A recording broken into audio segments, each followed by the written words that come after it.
আমরা কাজ করতে গেলে আমাদের কাজের মধ্যে অনেক বাধা আসবে। সব বাধা অতিক্রম করে আমরা পৌঁছায় যাব আমাদের লক্ষ্যে ইনশাআল্লাহ। আসসালামু আলাইকুম আমার আপুরা, ভাইয়ারা, আঙ্কেলরা, আন্টিরা, কেমন আছেন আপনারা সবাই? আশা করি যে যেখানে আছেন ভালো আছেন। আলহামদুলিল্লাহ আমরাও ভালো আছি। আমি চলে আসলাম প্রতিদিনের মতো আজকেও আপনাদের সাথে কথা বলার জন্য। ঘরে মেহমান আসছে তাই সকালবেলা নাস্তা বানানো হয়নি। লাল চা বানিয়ে নিচ্ছি আর বাইরের থেকে নাস্তা নিয়ে আসা হয়েছে। নাস্তা সবাই খাইয়ে নিলাম।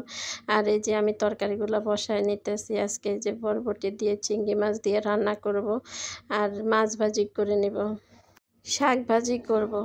আমার আপুদের ভাইয়াদেরকে বলি যারা আমার ভিডিওগুলো দেখেন, আমার ভিডিওগুলো একটা লাইক একটা কমেন্ট করবেন। আমার ভিডিওগুলো যদি কোনো অংশ আপনাদের কাছে অনেক ভালো লাগে তাহলে আমার চ্যানেলটা সাবস্ক্রাইব করে আমার পাশে থাকতে পারেন। ফেসবুক থেকে দেখলে আমার পেজটা ফলো করে রাখতে পারেন। আপনারা যদি ভিডিও করে থাকেন তাহলে আমাকে ছোট্ট একটা কমেন্ট করবেন, আমি চলে যাব আপনার কাছে। আপনার একটা লাইক একটা কমেন্ট আমার সামনে এগিয়ে যেতে সাহায্য করবে।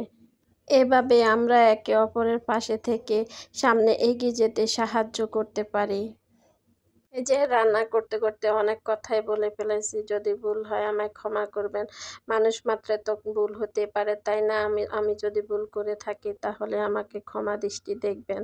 এপাকে আমি আমার তরকারিগুলো বসাই দিছি, মাছগুলো ভাজা হয়ে গেছে, যে মাছগুলো দিয়ে দিতেছি। এপাশে দুই চুলায় দিয়ে বসাই আমি আস্তে আস্তে আমার ঘরগুলা গোছায় নেব। ঘরগুলা গোছানো হয়নি এখনও। প্রতিদিন রান্না বসায় দিয়ে আমি আমার ঘরগুলা গোছাই নিই। আমার মতো আমার কোন কোন আপুরা করেন জানাইতে পারেন কমেন্ট করে। মেয়েকে যাই নিয়ে আসতে হবে, মেয়ের ছুটি হয়ে যাবে। যে আমার মাছ ভাজি হয়ে গেছে, তরকারিটা হয়ে গেছে, যে শাক ভাজি হয়ে গেছে, সব রান্না শেষ। এই যে সন্ধ্যায় আমার মেয়ে বলতেছে তরমুজ খাবে, তাই ওকে তরমুজ কাটা দিতেছি। তরমুজ খাবে ওরা, আমার মেয়ের খুব পছন্দ তরমুজ। ওদেরকে তরমুজ কাটা দিব আর একটু মুড়ি মাখায় দিব, দুই ভাই বোনে খায়া নেবে। এই যে সন্ধ্যার নাস্তায় তরমুজ আর মুড়ি মাখায়। সবাই ভালো থাকবেন। আল্লাহ।